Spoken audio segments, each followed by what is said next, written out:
이 시각 주요 뉴스입니다. 밀양 세종병원 화재 사망자가 39명으로 늘었습니다. 병원 측의 안전 부주의 정황이 속속 포착돼 경찰이 전방위 수사에 나섰습니다. 정부가 지난해 11월 시작한 공공기관 채용비리 특별점검 최종 결과와 대책을 곧 발표합니다. 수사 의뢰된 채용비리 연루자는 즉시 퇴출하고 피해 응시생은 원칙적으로 구제하는 조치가 포함되었습니다. 어젯밤 서울 은평구 불광동 아파트에서 발생한 화재 사망자가 모두 3명으로 늘었습니다. 내부 소화 설비가 제대로 작동하지 않아 진압이 지연됐는데 동파를 우려해 누군가가 설비를 잠갔을 가능성이 제기됩니다. 기록적인 한파에 폭설까지 겹치면서 장바구니 물가의 바로미터인 채소 가격이 치솟고 있습니다. 산지 출하량이 줄고 있기 때문입니다. 다시 강력해진 한파로 현재 전국 곳곳이 영하 10도 안팎으로 떨어졌습니다. 추위는 주 중반에 일시 풀린다고 합니다.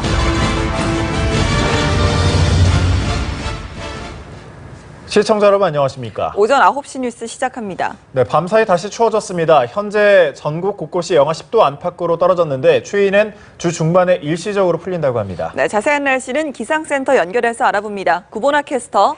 네, 어제와는 추위의 정도가 또 다릅니다. 이 날이 조금 풀리려나 싶더니 다시 찬 공기가 내려왔습니다. 현재 중부와 경북, 전북을 중심으로 한파특보가 발효 중이고요. 전국적으로 영하 10도에서 15도 안팎의 추위가 나타나고 있습니다.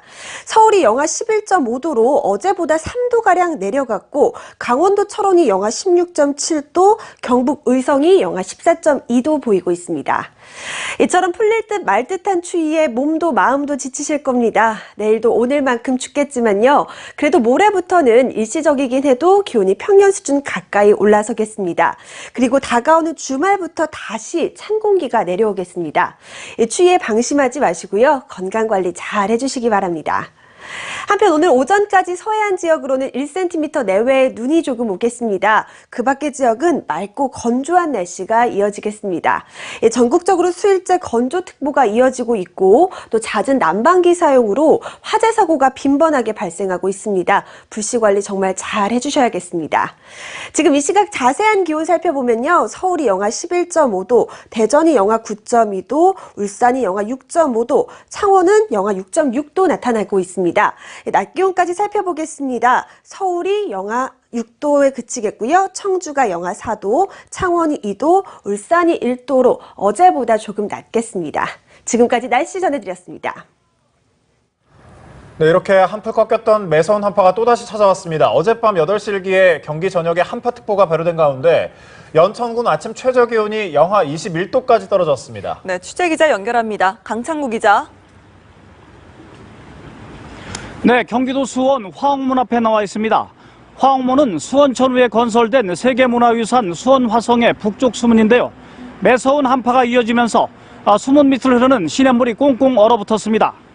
어젯밤 8시를 기해 경기도 전역에 한파특보가 발효된 가운데 오늘 아침 대부분의 지역이 영하 10도 아래로 떨어졌습니다. 지역별로는 연천 영하 21도, 포천 19.5도, 파주 15.5도를 기록했고 수원, 용인 등 경기 남부 지역도 대부분 영하 10도 아래로 내려갔습니다. 매서운 한파가 찾아오자 역과 버스 정류장 등에는 두꺼운 점퍼에 장갑, 목도리 등으로 중무장한 시민들이 많았고 핫팩을 손에 쥐고 버스를 기다리는 모습도 보였습니다. 광교, 호수공원 등 공원이나 산책로에는 아침 운동을 하는 시민들의 발걸음이 뚝 끊겼습니다. 시장 상인들은 난로 등을 이용해 추위를 녹이는 모습이었습니다. 기상청은 오늘 낮 기온도 크게 오르지 않아 대부분 영하의 날씨를 기록할 것으로 내다봤습니다. 이에 따라 가축의 동사나 비닐하우스 작물 피해, 수도관 동파 등 추위로 인한 피해와 건강관리에 각별히 유의해야겠습니다. 특히 중부지방을 중심으로 건조특보가 발효돼 화재 발생 가능성이 매우 높은 실정입니다. 계속된 한파와 대기까지 건조해 크고 작은 화재와 동파 사고가 잇따르고 있는 만큼 각별한 주의가 필요합니다. 지금까지 경기도 수원에서 연합뉴스TV 강창호입니다. 네, 더불어민주당과 정부 청와대가 서울 여의도 민주당 당사에서 올해 첫 고위 당정청 회의를 열었습니다. 네, 현장 연결해서 결과 들어보겠습니다. 등 자동 소화 설비 설치, 건축물 화재 안전 시설 개선 및 소유자, 관리자 등에 대한 의무 강화 등에 대해서 논의했고 약 29만 개 시설을 국가안전 대진단을 점검하기로 하였습니다.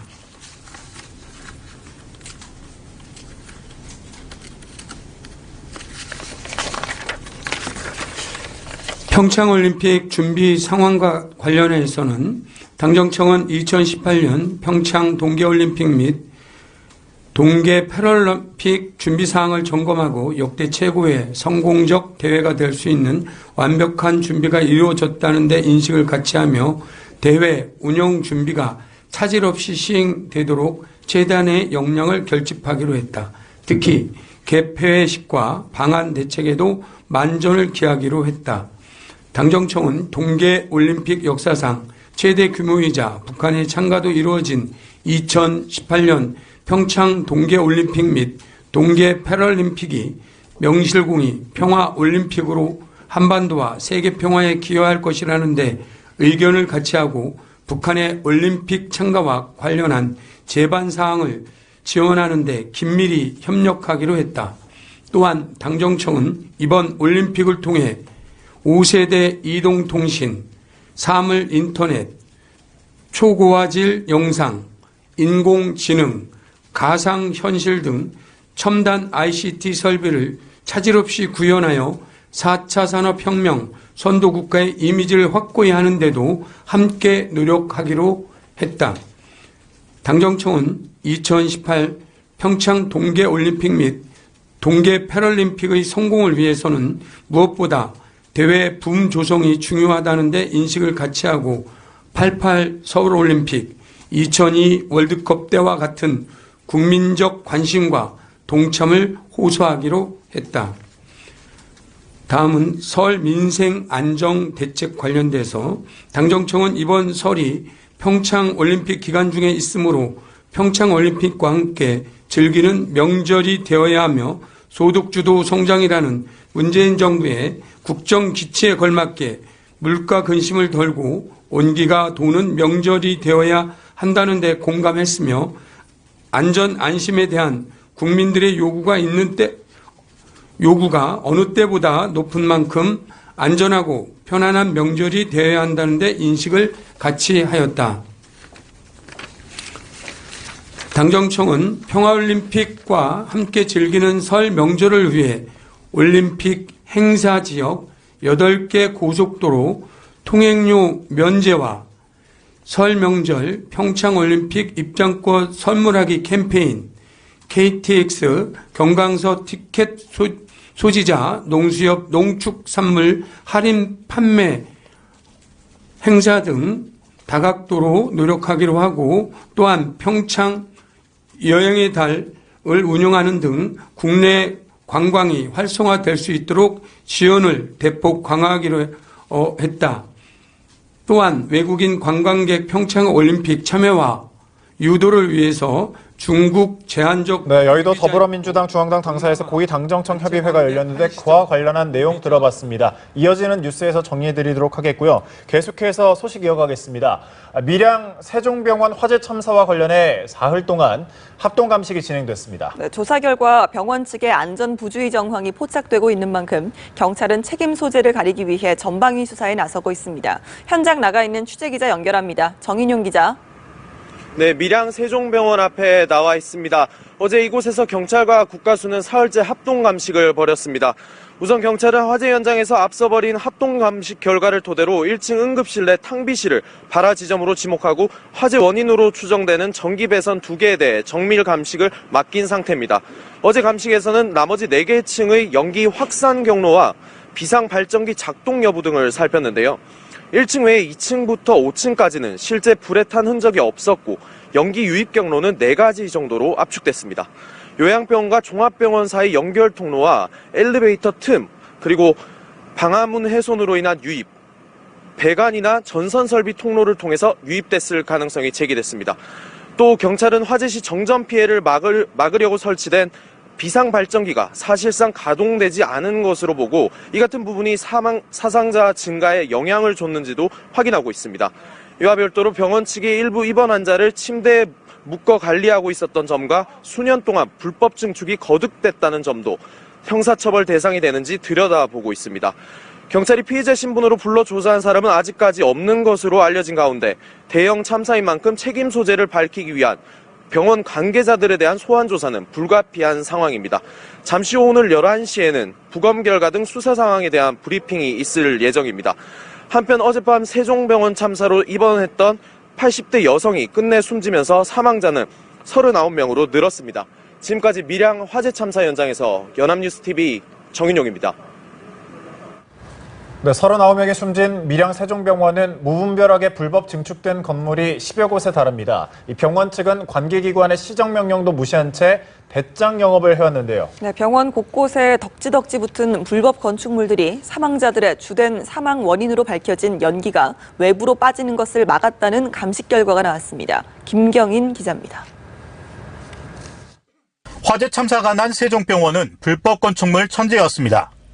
일반 병원은 5곳 147제곱미터가 불법 증축됐고 요양병원은 3곳 20제곱미터가 불법으로 만들어졌습니다. 장례식장 등을 합치면 불법 건축된 면적은 모두 280제곱미터나 됩니다. 도면에 없는 면적을 경량철골조나 철근 콘크리트조나 그렇게 불법으로 더 증축을 해서 면적을 실을 늘렸다. 밀양시는 2011년부터 시정명령과 함께 이행강제금을 부과했습니다. 밀양시가 6년간 부과한 이행강제금은 모두 3천여만 원에 달합니다. 하지만 병원은 이행강제금만 내고 불법 건축물을 철거하지 않은 채 영업을 해왔습니다. 그런데 이 불법 건축물이 피해를 키웠다는 감식 결과가 나왔습니다. 일반 병원과 요양병원을 잇는 통로에 불법으로 증축된 건축물 때문에 불길과 연기가 밖으로 빠져나가지 못하고 내부로 유입된 흔적이 발견됐습니다. 아무래도 막혀 있다 보니까 2층 그 연결 통로가 외부에 하고 막혀 있다 보니까 내부로 유입될 수 있는 통로가 됐던 거죠. 밀양 세종병원 화재 참사 사망자 중 2층에서 숨진 사망자는 모두 20명. 연결 통로에 설치된 불법 건축물이 1층에서 불이 났지만 2층에서 가장 많은 사망자가 발생한 것과 무관하지 않아 보입니다. 연합뉴스TV 김경인입니다. 네, 어제 오후 7시 7분쯤 서울 은평구 불광동의 한 15층짜리 아파트 14층에서 불이 나 방 안에 있던 주민 구모 씨와 어머니, 부인 등 일가족 3명이 병원으로 옮겨 치료를 받았지만 모두 숨졌습니다. 불은 1시간 20여 분 만에 완전히 꺼졌지만 아파트 주민 임모 씨는 날이 춥다 보니까 단지 안에 설치되어 있던 소화전이 얼어서 작동하지 않았던 것 같다고 말했습니다. 경찰과 소방당국은 화재 원인을 조사하고 있습니다. 네, 지금 정부가 지난해 11월에 시작한 공공기관 채용비리 특별점검 최종 결과 대책을 발표하는데요. 현장 연결하겠습니다. 안겨드렸습니다. 부정청탁 등 부적절한 채용 관행은 청년들의 꿈과 희망을 꺾고 사회 출발선의 불평등을 야기하는 중대한 범죄 행위로서 결코 좌시할 수 없는 사회악입니다. 이에 정부는 철저하고 신속한 진상규명과 엄정한 대응으로 채용 비리를 발본색원해 나갈 것을 국민들께 약속드린 바 있습니다. 이를 위해 지난해 11월 범정부 공공기관 채용비리 특별대책본부와 채용비리 신고센터를 설치하고 공공기관의 채용 전반에 관한 특별점검을 실시하여 그 중간 결과를 지난 12월 초에 국민들께 보고드린 바 있습니다. 오늘은 그간의 특별점검 최종 결과와 함께 채용비리 근절을 위한 후속 조치 및 제도 개선 방안을 보고드리고자 합니다. 정부는 지난해 말까지 관계 부처 및 지방자치단체와 합동으로 275개 공공기관, 659개 지방공공기관, 256개 기타 공직 유관단체의 과거 5년간 채용 전반에 대하여 특별점검을 실시하였습니다. 이를 통해 전체 1190개 기관단체 중 946개 기관단체에서 총 4788건의 지적사항을 적발하였습니다. 이 중 부정청탁, 지시 및 서류 조작 등 채용 비리 혐의가 짙은 83건을 수사 의뢰하였으며 채용 업무 처리 과정 중 중대한 과실착오 등 채용 비리 개연성이 있는 255건을 징계 문책 요구하였습니다. 이와는 별도로 채용비리 신고센터에 접수된 제보 중 공공기관 등과 관련된 채용비리 의심 사례 26건도 경찰에 수사 의뢰 조치하였습니다. 한편 정부는 공공기관 채용 비리를 이번 기회에 반드시 뿌리 뽑겠다는 각오로 근본 특별점검을 통해 적발된 임직원과 관련 부정합격자를 엄중 제재하기 위한 후속 조치 및 제도 개선 방안을 마련하였습니다. 공공기관, 지방공공기관, 기타 공직 유관단체 순으로 말씀드리겠습니다. 우선 중앙부처 소관 공공기관에 대한 후속 조치입니다.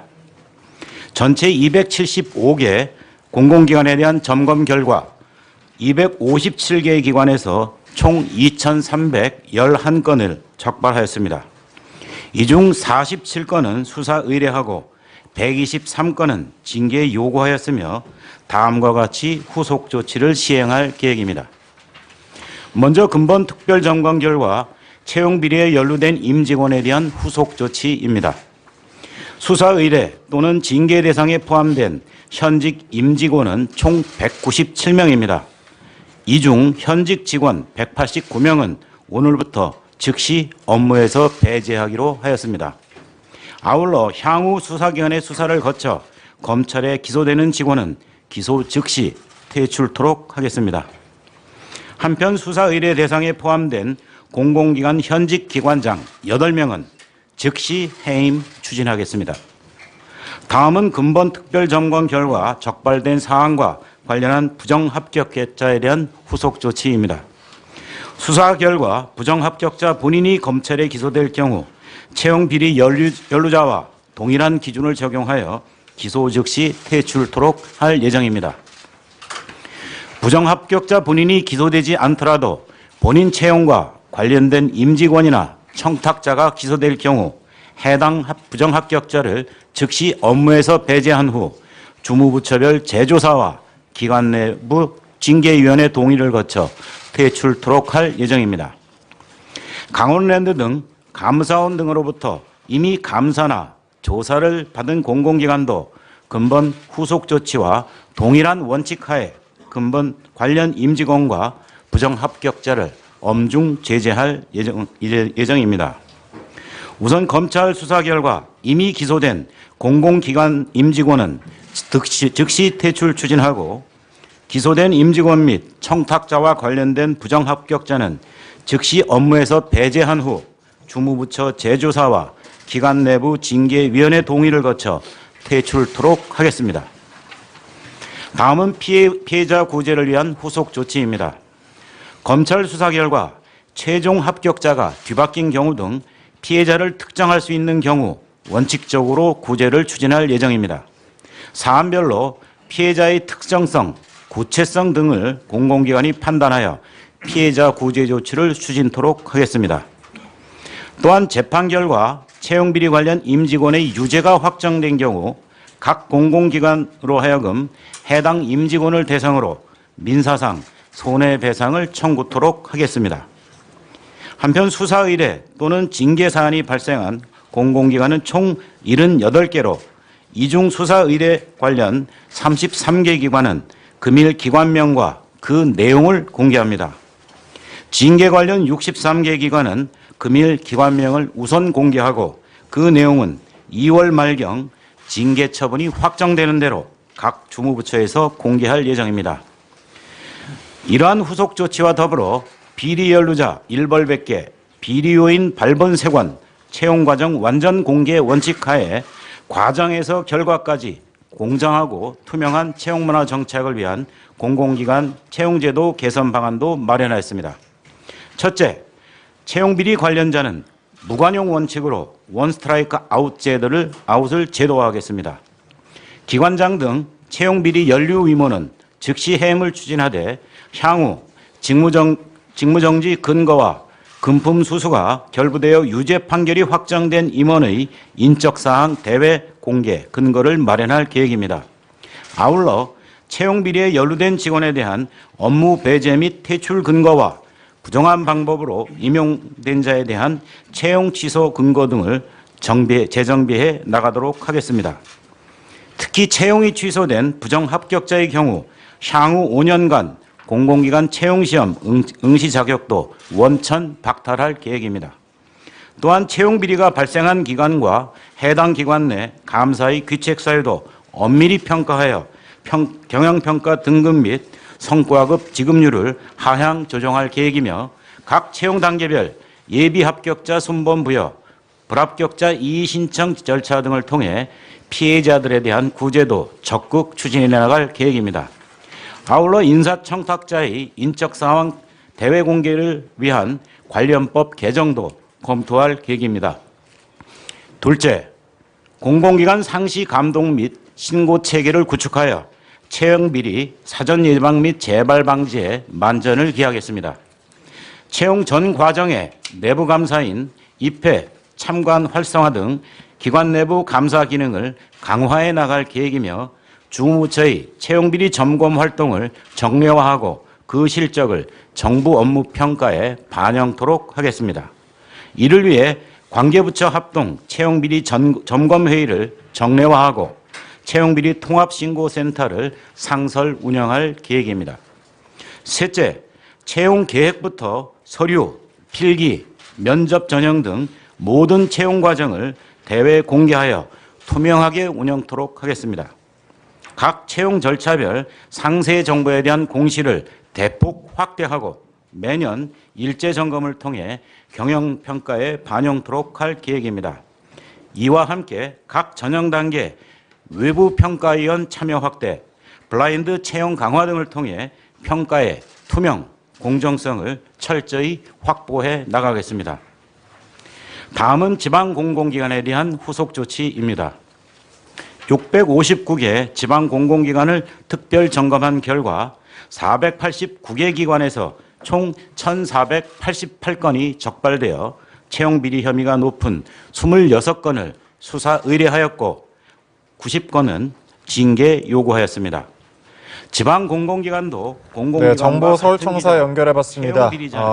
김용직 기획재정부 2차관이 브리핑을 했는데 지난해 11월 공공기관 채용 비리와 관련한 태스크포스를 설치하고 특별 점검을 했는데 그거와 관련한 내용이 있었고 제도 개선 방안을 마련했다는 내용이 있었습니다. 정리된 내용은 이어지는 뉴스에서 전해드리도록 하겠습니다.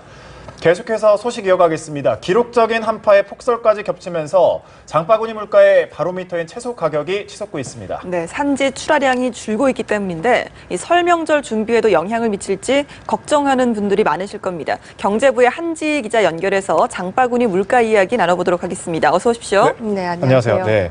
최근에 추웠잖아요, 많이. 근데 뭐 채소값도 오르고 또 눈까지 오다 보니까 이런 물가가 오르는 소리가 좀 많이 들리는 것 같아요. 네, 맞습니다.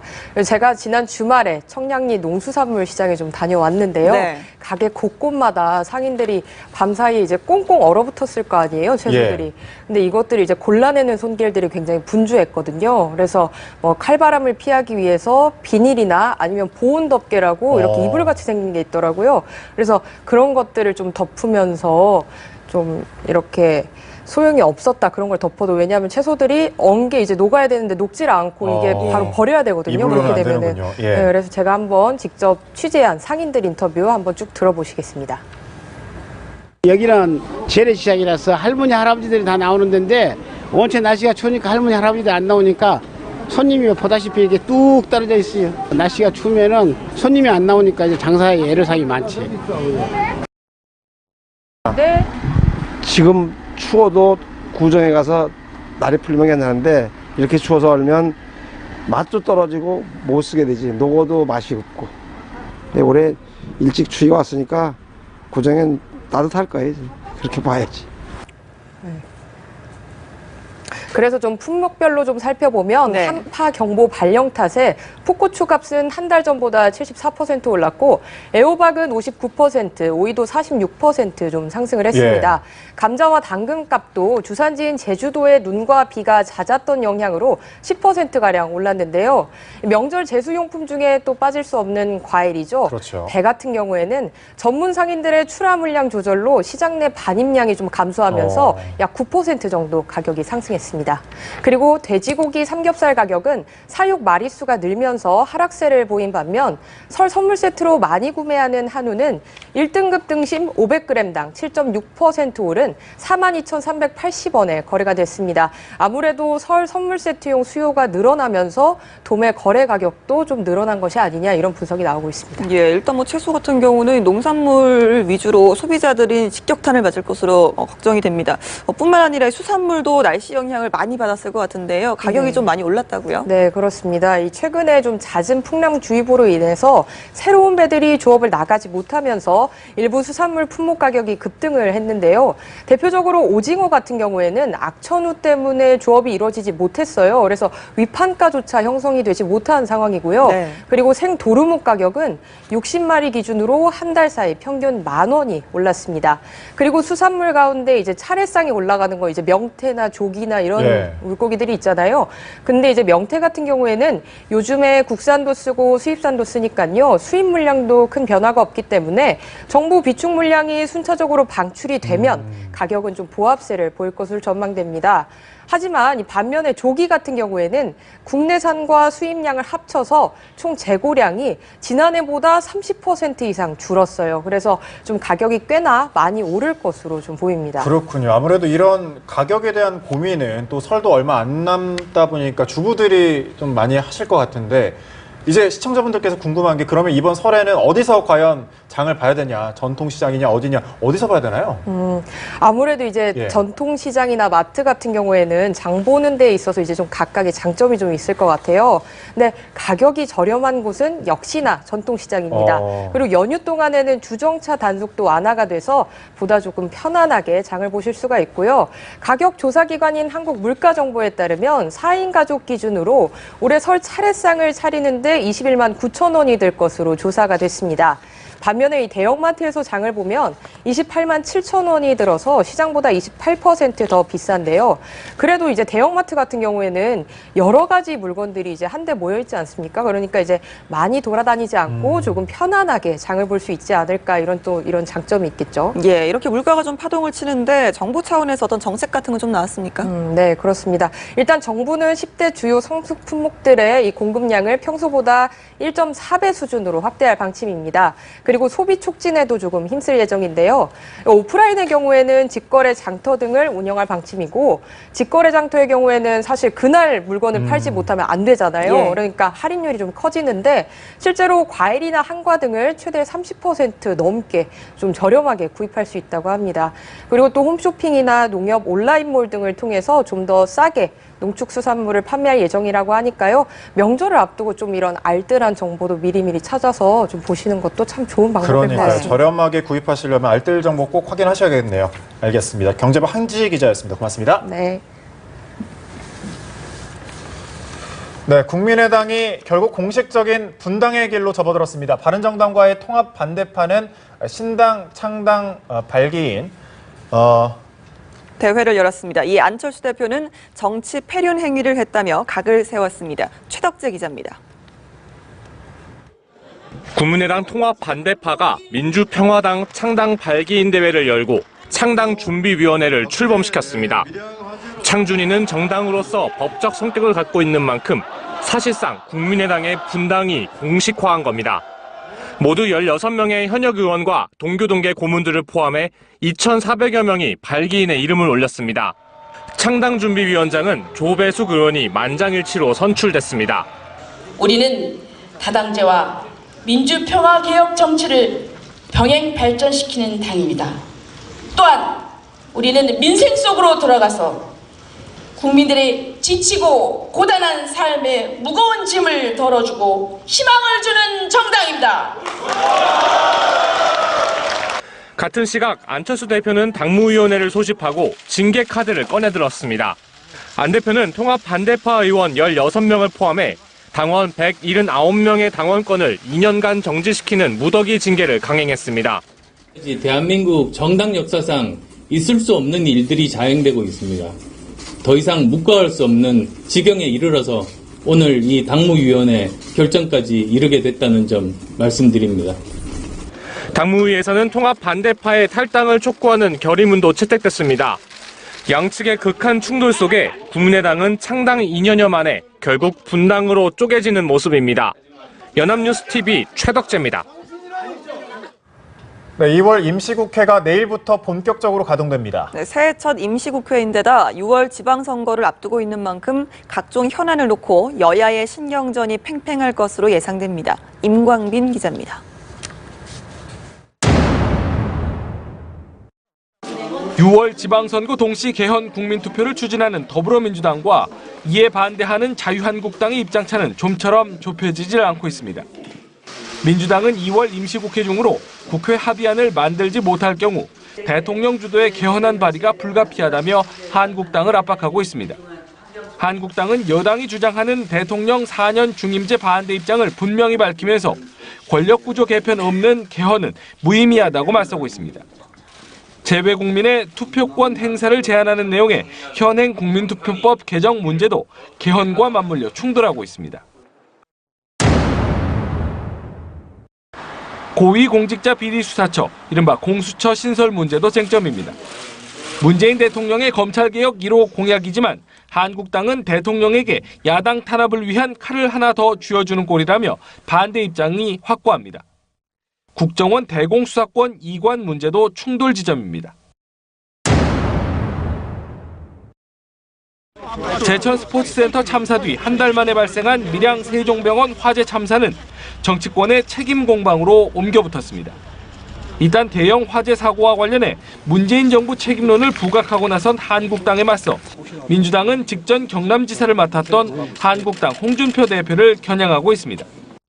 이 밖에도 최저임금 인상, 강남 집값 상승, 가상화폐 문제 등 정부의 주요 정책도 쟁점으로 떠오를 전망입니다.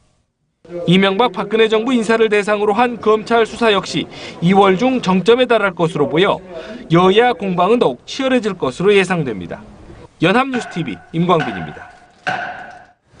네, 이명박 전 대통령을 정면으로 겨냥하고 수사에 고삐를 조여온 검찰이 평창 동계올림픽 이후 소환 조사를 검토 중인 것으로 알려졌습니다. 네, 측근들에 대한 수사를 보다 강화한 뒤 확실한 물증을 확보하겠다는 신중론으로 읽혀집니다. 정호윤 기자입니다.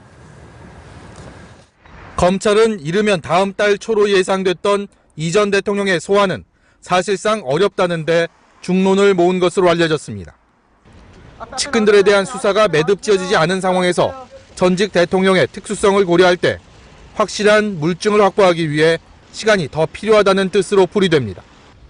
검찰로서는 불법 사찰 의혹 폭로를 막으려 한 혐의를 받았지만 구속에는 실패한 장성명 전 비서관을 포함해 윗선 수사까지 아직 갈 길이 먼 데다 국정원 특수활동비 수수와 대북 공작금의 유용 등 하루가 멀다 하고 고개를 드는 각종 의혹도 진위 여부를 가려야 합니다. 다스 관련 수사가 한창인 것도 같은 맥락으로 작용합니다. 이 같은 수사 흐름과는 별개로 정치적 상황 또한 이 전 대통령 소환 시기에 영향을 주는 요인으로 작용합니다. 재임 중 평창 동계올림픽을 유치한 대통령으로서 올림픽 개막식에 공식 초청될 예정인데다 평화와 화합의 장인 올림픽 기간에 검찰에 불려올 경우 국론 분열의 단초가 될 수도 있기 때문입니다. 검찰은 대신 이 전 대통령 집사 김백준 전 기획관이 태도 변화에 조짐을 보이는 등 남은 시간 동안 유의미한 수사가 더 이뤄질 수 있음을 기대하고 있습니다. 반면 수세에 몰린 이 전 대통령은 당분간 침묵 모드 속에 법률팀과 검찰 소환을 준비하며 반격의 기회를 엿볼 것으로 관측됩니다. 연합뉴스TV 정호윤입니다. 자동차 부품업체 다스에서 18년간 운전기사로 일한 김종백 씨가 다스에 140억 원 비자금 조성 정황을 주장했습니다. 김 씨는 어제 한 언론사와의 인터뷰에서 2008년 정호영 특검 당시에 나온 120억 원과 2005년도에 20억 정도의 소규모의 비자금을 합쳐 140억 원으로 알고 있었다고 말했습니다.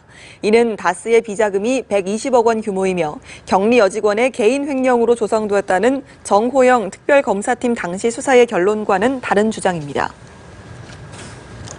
서울중앙지법은 오늘 오후 국정농단에 은폐한 혐의 등으로 기소된 우병우 전 청와대 민정수석의 결심 공판을 열고 선고만 남긴 채 1심 재판을 마무리합니다. 지난해 4월 우 전 수석이 재판에 넘겨진 지 9개월 만에 열리는 결심 공판에서는 검찰이 형량에 대한 의견을 밝히는 구형과 변호인의 최종 변론, 우 전 수석의 최후 진술이 진행됩니다. 검찰은 우 전 수석이 박근혜 정부 시절 국정농단 실태를 파악해 이를 저지할 수 있는 위치에 있었던 만큼 책임이 크다며 재판부에 중형을 요청할 전망입니다. 네, 평창 동계올림픽이 10여일 앞으로 다가왔습니다. 남북은 올림픽과 관련한 행사 준비를 어느 정도 큰 틀에서 마무리한 모습인데요. 다만 여전히 핵심 변수들은 남아있는 상황입니다. 임혜준 기자가 짚어봤습니다. 평창올림픽 개최까지 남은 시간은 10여일. 남북이 올림픽과 관련 행사 준비를 큰 틀에선 마무리한 모습이지만 여전히 변수들은 남아있습니다. 우선 북한이 파견하기로 한 고위급 대표단을 누가 이끌지입니다. 북한의 2인자로 꼽히는 최룡해 혹은 김정은 위원장의 여동생인 김여정이 대표단을 이끌고 방남할 가능성이 거론되는데 김정은 위원장의 친서 혹은 구두 메시지를 직접 들고 올지 주목됩니다. 이 경우 향후 남북관계 개선 흐름에 적지 않은 영향을 미치리란 분석입니다. 두 번째는 북한이 최근 변경한 건군절인 2월 8일 당일 열병식을 진행할지 여부입니다. 북한이 열병식 때 ICBM급 미사일 등 신무기를 대거 선보일 경우 모처럼 마련된 남북대화 분위기에 큰 장애가 생기고 나아가 미국을 비롯한 국제사회에서 추가 대북 제재 혹은 군사 옵션을 주장하는 목소리도 제기될 수 있습니다. 평창올림픽을 계기로 한 북미 관계 흐름도 관건입니다. 미국 정부의 공식 대표단장으로 평창을 찾는 펜스 부통령이 북한의 고위급 인사와 접촉할지 여부가 일단 주목됩니다. 일각에선 양측 단장이 한자리에서 조우하게 될 장면을 상정하고 북미 관계의 새로운 미래를 예상하는 성급한 전망도 있지만 펜스 부통령이 북측을 사실상 외면할 경우도 예상할 수 있습니다. 특히 제임스 매티스 미 국방장관은 앞서 송영무 국방장관과의 회담에서 남북 간 대화가 북비핵화 목표를 흐트러뜨려선 안 된다고 강조하며 경계심을 드러냈습니다. 이에 따라 평창을 계기로 향후 북미 관계의 지향점은 물론이고 한미 관계의 미묘한 속내도 체감할 수 있으리라는 게 외교가의 시각입니다. 연합뉴스TV 임혜준입니다.